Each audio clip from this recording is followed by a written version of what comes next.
তুমি যাকে প্রচুর ভালোবাসো সে যদি তোমাকে ঠিকমতো ভালো না বাসে, তোমার দিকে সে ধ্যান দেয় না, ঠিকমতো সে তোমাকে কদর করে না, তোমার মনে হচ্ছে সে তোমাকে বেশি ভালোবাসছে না, তাহলে এর মানে হলো তার মধ্যে তোমার জন্য ভালোবাসা কমে গেছে। তোমাদের দুজনের রিলেশন তার কাছে এখন আর বেশি গুরুত্বপূর্ণ নয়, তাই সে এরকম করছে।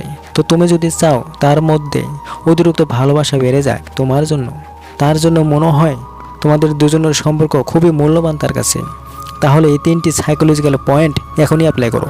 গ্যারান্টি দিচ্ছি তোমাদের রিলেশনশিপ তার কাছে তার জীবনের থেকে বেশি মূল্যবান হয়ে যাবে। তোমার জন্য তার মনের ভালোবাসা 100 গুণ বেড়ে যাবে, গ্যারান্টি দিলাম। তো অবশ্যই ভিডিওটাকে ফলো করো। প্রথম পয়েন্ট, ক্রিয়েট এক্সাইটেড থিঙ্কিং। উত্তেজিত চিন্তা তৈরি করো। দেখো, যখন দেখবে খুবই এক্সাইটেড, খুবই উত্তেজিত তোমার সাথে দেখা করার জন্য, তার খুব ভালো লাগে তোমার সাথে দেখা করে, ঠিক তখনই তাকে বলো আমি তোমার সাথে 10 দিন পরে দেখা করব। তুমি যদি এভাবে তাকে টাইম দাও, তাহলে তার মধ্যে 10 থেকে 15 দিন ধরে তোমার ওপর এবং তোমার সাথে যুক্ত সব কিছু নিয়ে এক্সাইটেড থিঙ্কিং চলতে থাকবে। অবিরাম উত্তেজিত চিন্তা তার মধ্যে চলতে থাকবে। আজ কাল পরশু দীর্ঘ সময় ওয়েট করার পর, অপেক্ষা করার পর ফাইনালি যখন তোমার সাথে সে দেখা করবে, তখন দেখতে পাবে তার মধ্যে তোমার জন্য অতিরিক্ত ভালোবাসা বেড়ে গেছে। দেখো, 10 দিন পরে দেখা করার কথা বলে 3 দিন পরে দেখা করতে পারো, তাহলে ওই একই রকম ভালোবাসা বেড়ে যাবে তার মধ্যে তোমার জন্য। কিন্তু যদি কালকে বলে আজকে দেখা করো, তাহলে শুধু এক রাত এক্সাইটেড থিঙ্কিং থাকবে তার মধ্যে, যেটা কোনো কাজের না। তাই আগে তাকে উত্তেজিত করে দিল তোমার সাথে দেখা করার জন্য, আর যখনই সে দেখা করতে চাইবে তখনই 10 দিন পরে করো। তাই এই সময়টা যত বেশি হবে, দিন 5 দিন 10 দিন, ততই বেশি এক্সাইটিং থিঙ্কিং তার বেড়ে যাবে, আর ততই সে তোমাকে সত্যি ভালোবেসে ফেলবে, গভীরভাবে ভালোবেসে ফেলবে। তার সমস্ত মন প্রাণ জুড়ে শুধু তুমি থাকবে। দেখো, একইভাবে তুমি যদি তাকে I love you, I miss you দিনের মধ্যে বলতে থাকো, প্রায় প্রত্যেক দিন প্রত্যেক সময় যদি বলতে থাকো তাকে তুমি ভালোবাসো, অনেক ভালোবাসো, আই লাভ ইউ, তাহলে এক সময় সে তোমাকে কখনোই আই লাভ ইউ বলবে না। সে তোমাকে আই লাভ ইউ বলা বন্ধ করে দেবে। সে তোমাকে ভালোবাসার কথা আর বলবে না। সে চায় তুমি তাকে এগুলো বলো। প্রত্যেক প্রেমিকাই এগুলো শুনতে চায় তার লাভারের কাছে, আর তুমি তাকে তাই বলছো। ওর প্রথম ভালো লাগবে, কিন্তু কিছুদিন পর তার মন ভরে যাবে, তখনই সে তোমাকে আর আই লাভ ইউ কখনোই বলবে না। তোমাকে প্রচুর ভালোবাসি এই সমস্ত কথা আর সে তোমাকে বলবে না। দেখো, আই লাভ ইউ বলে তোমার প্রতি ভালোবাসাটা তুমি আর নষ্ট করছো। সেই রকম পরিবেশ আগে তৈরি করো, যাতে ওই অস্থির হয়ে ওঠে তোমার মন থেকে আই লাভ ইউ শোনার জন্য। ও যেন ব্যাকুল হয়ে যায় তোমার মুখে ভালোবাসার কথা শোনার জন্য, যে আমি তোকে খুব ভালোবাসি, আই লাভ ইউ। এই সমস্ত কথা শোনার জন্য ও যেন ব্যাকুল হয়ে যায়। আর সেই পরিবেশ তৈরি করো। তো সেই পরিবেশ তৈরি করার জন্য তার সাথে সুন্দরভাবে সম্পর্ক চালাও, তাকে ইমপ্রেস করো, তাকে খুশি করো, তাকে হাসাও, তার মন ভালো করো। কিন্তু আই লাভ ইউ আর ভালোবাসার কথা তাকে তুমি বলবে না, তুমি কখনোই বলবে না। তাহলে তার মধ্যে খুবই অল্প সময়ের মধ্যে এক্সাইটেড থিঙ্কিং তৈরি হবে তোমার কাছ থেকে আই লাভ ইউ শোনার জন্য, লাভ ইউ শোনার জন্য, তোমাকে প্রচুর ভালোবাসে এটা শোনার জন্য। তো গুরুত্বপূর্ণ পয়েন্টটাকে অবশ্যই কাজে লাগাও। দ্বিতীয় পয়েন্ট, প্ল্যান ক্যান্সেল, পরিকল্পনা ভঙ্গ। হ্যাঁ, তার পরিকল্পনা ক্যান্সেল করে দিতে হবে। দেখো, যে কোনো প্ল্যান হতে পারে, ওর কোনো ইচ্ছে, ওর কোনো উইশ, তোমার সাথে ছোট্ট একটা ডেট হতে পারে, তোমার সাথে সে দেখা করতে চায়। তো যেটাই হোক, তার যেই প্ল্যানই হোক, সে যখনই তোমাকে বলবে তখন তুমি রাজি হয়ে যাও, হ্যাঁ আমি রাজি। একটা ডেট, একটা টাইম ফিক্সড করো, আর তারপর সেই সময়টা যখন আসবে, এন্ড টাইম, শেষ সময়ে তুমি তার প্ল্যানটাকে ক্যান্সেল করে দাও।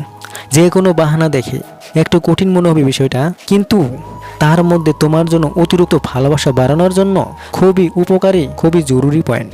দেখো, যখন তার প্ল্যানটাকে ক্যান্সেল করবে তখন সে তোমার উপর রেগে যাবে, তার মন খারাপ হবে তোমার উপর। আর ভালোবাসাতে নিজের প্রিয় মানুষটাকে একটু রাগে, একটু মন খারাপ করাটা খুবই জরুরি। তাহলে তার চিন্তা ভাবনা শুধু তোমার উপরই ভাসতে থাকবে। তো দেখো, যখন সে দেখবে এটা ফিক্স করেছে, যেটা হবে কিন্তু সেটা হলো না, তাও আবার শেষ মুহূর্তে এসে, তো তখন ওর মধ্যে একটা জেদ তৈরি হবে, এটা হওয়াতে হবে, করেই ছাড়বো। তো এই যে যেটা তৈরি হলো, তখনই সে দ্বিতীয়বার সেই প্ল্যানটাকে পূরণ করার জন্য সে অতিরিক্ত চিন্তা ভাবনা, অতিরিক্ত ইমোশনাল লাগাবে তোমার উপর, তখনই তো তোমাকে অতিরিক্ত ভালোবেসে ফেলবে সে। তো দেখো, এত অপেক্ষা করার পর যখন ফাইনালি প্ল্যানটা তার পূরণ হবে, তখন তার কেমন লাগবে একবার ভাবো দেখি। এত সময় থেকে যেটা সে অপেক্ষা করছে, যেটা সে প্ল্যান করে রাখেছে, হচ্ছে কি হচ্ছে না, আর যখন হবে তখন তোমার প্রতি অতিরিক্ত খুশি হবে, তার মনে তোমার জন্য অতিরিক্ত ভালোবাসা ফিলিংস বেড়ে যাবে। দেখো, একটা ছোট সাক্ষাৎ, তার সাথে একটা ছোট দেখা করার প্ল্যান, সেটা কি কত বড় করা যায়। তাই এই পয়েন্টটাকে মেনে তার প্ল্যানটাকে বড় করো, তাহলে সে তোমাকে মন থেকে ভালোবাসবে, গ্যারান্টি দিলাম। তৃতীয় point, what is your partner's doing for you. তোমার জন্য তোমার পার্টনার কি কি করছে দেখো, তাকে খুশি করার জন্য তুমি কি না কি করছো, কত কিছুই না করছো।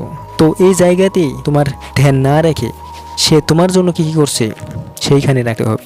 তুমি তার জন্য বহু কিছু করো, কিন্তু কখনো কি ফলো করেছো?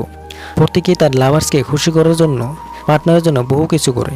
আমি আমার পার্টনারকে এই গিফট দেবো, আমি আমার গার্লফ্রেন্ডকে ওটা দেবো, আমি আমার বয়ফ্রেন্ডের জন্য এটা করব, সে যেরকম চাইবে আমি সেরকমই তার কথা মানবো, তো তাহলে সে খুশি হয়ে যাবে। তো এই জায়গা থেকে নিজের ধ্যানটাকে সরিয়ে এইখানে লাগাও যে আমি কখনো কি এমন কিছু করেছি যার জন্য সে আমার জন্য পরিশ্রম করে, এমন কিছু করেছি যাতে আমার জন্য দুঃখ কষ্ট পর্যন্ত সে সহ্য করছে, সে কি আমাকে কিছু দিচ্ছে। তো দেখো, সে তোমার জন্য যাই করুক, যতটুকু করুক, যেটাই করবে সেটাই তোমার জন্য তার ভালোবাসার প্রভাব। সে তোমার জন্য যাই করবে, যাই দেবে, যতটাই পরিশ্রম করুক তোমার জন্য, সেটাই সে তোমাকে এবং তোমাদের রিলেশনে ইনভেস্ট করছে। আর একটা রিলেশনে যে যতটা পরিশ্রম করবে, যে যতটা দিবে, যত ইনভেস্ট করবে, ততই সে রিলেশনে তার কাছে গুরুত্বপূর্ণ, মূল্যবান, ইম্পর্টেন্ট তৈরি হয়। তাই তার ইমোশন, তার টাইম, সময়, তার অর্থ, টাকা পয়সা, যেটাই সে তোমার সাথে দেয়, সেটাই তোমাদের সুন্দর সম্পর্কে সে ইনভেস্ট করছে। তাই এই জায়গাতেই ফোকাস রাখো, সে তোমার জন্য কি করছে, আর এমন কিছু করো যাতে সে তোমার জন্য, তোমাদের রিলেশনের জন্য সে স্যাক্রিফাই করছে, যাতে অনেক কিছু সে ত্যাগ করছে, বিসর্জন দিচ্ছে। তাই সে যত স্যাক্রিফাইস করবে, যত ত্যাগ করবে তোমাদের রিলেশনে তোমার উপর, ততই সে তোমার জন্য তার মনে ভালোবাসার পরিমাণ বেড়ে যাবে। তো ভিডিওটা কাজে লাগাও, অনেক অনেক গুরুত্বপূর্ণ ভিডিও। ওকে, সুখ থেকে ভালো থেকে প্রচুর ভালোবাসা রইল, বাই।